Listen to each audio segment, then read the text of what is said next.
I used to do D&D, so I was familiar with, you know, the world, and just thought it'd be like a really fun place to place a comedy. It's super funny. My fingers are falling asleep. Super funny cast, great script. I think it's going to be awesome. You gotta get your dukes up when you're working with boys all the time. That's pretty much LARPing. I think it stands for loving assault weapons really positively. LARPing.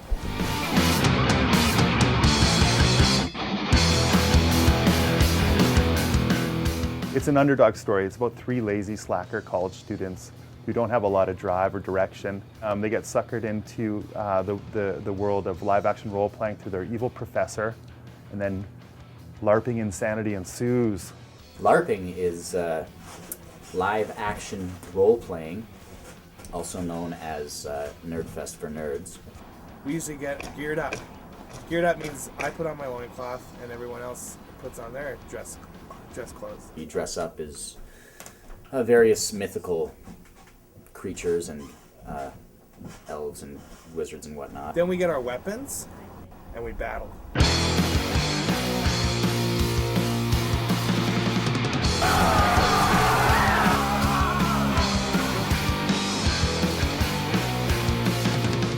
Mike Smith, not on purpose, I'm sure it wasn't on purpose, but he managed to make contact with his sword on my eyeball.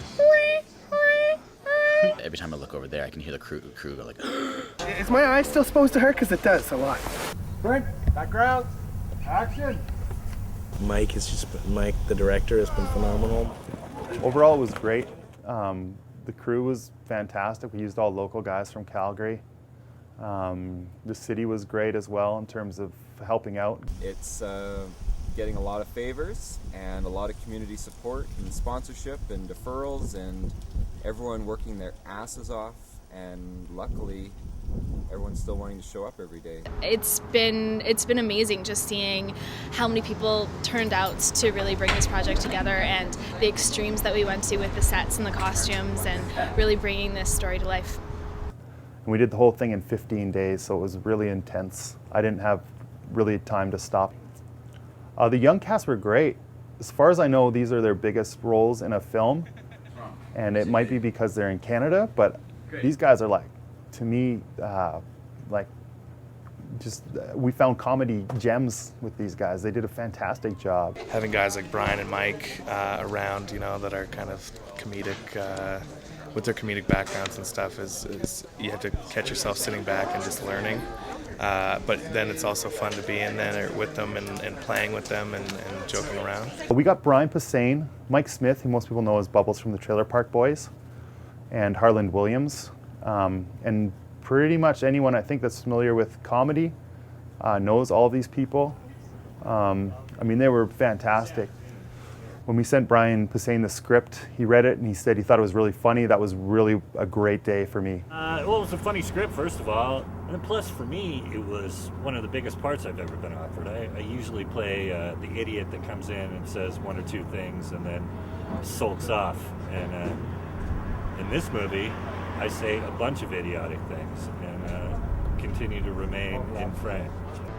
I must warn you. Your entrance fee is non-refundable. This project was just the nutty humor of it, man. You know, I'm a comedy guy, so this this character in this movie, funny plus funny equals laugh a minute, laugh a second. They never stop. I wish I didn't have to laugh so much. They couldn't have been more graceful and just really kind and nice people.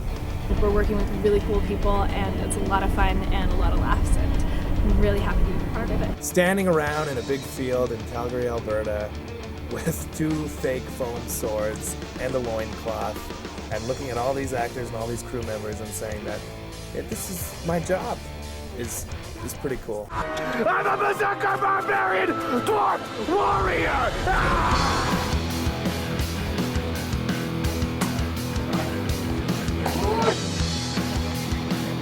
2, 3.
How are you? Good. So, we did rehearse opening? We already did opening, so we can put you back. Mike? Yeah. How'd the opening credits sound? Really good. There were some questions about 50 parts, 59 and 60. You can check those here. I'm Donovan Seidel. I'm one of the composers for Lloyd The Conqueror. Hi, I'm Dave Pierce. I'm a composer and music producer. We just have completed a recording session with a 55-piece orchestra recording the wonderful score for Lloyd The Conqueror. The score was performed magnificently by the Prague Symphony Orchestra. We're in LA in a control room, and the orchestra recorded remotely. That's from Prague. So this is very exciting. So we recorded them over the internet, and yeah, technology is fantastic. I think we have two. I mean, this the contrasting thing between what the two of us have is that in our relationship as a co-composing entity is that we have a very different approach, each of us, yet we end up in the same result.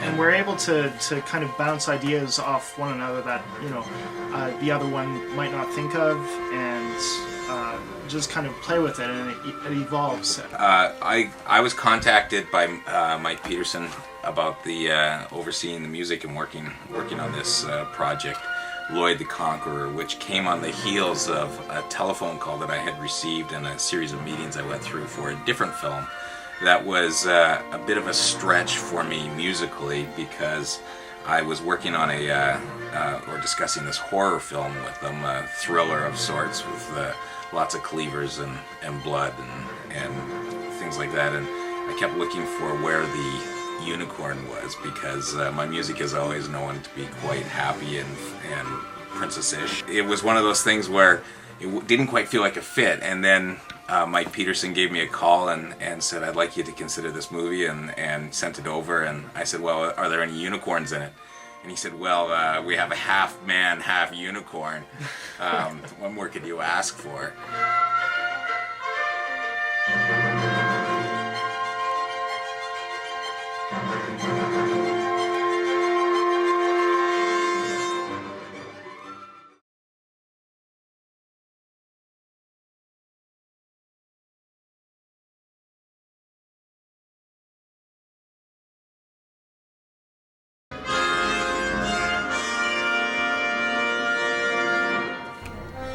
Hi, I'm Lloyd, spokesman for the Forces of Light.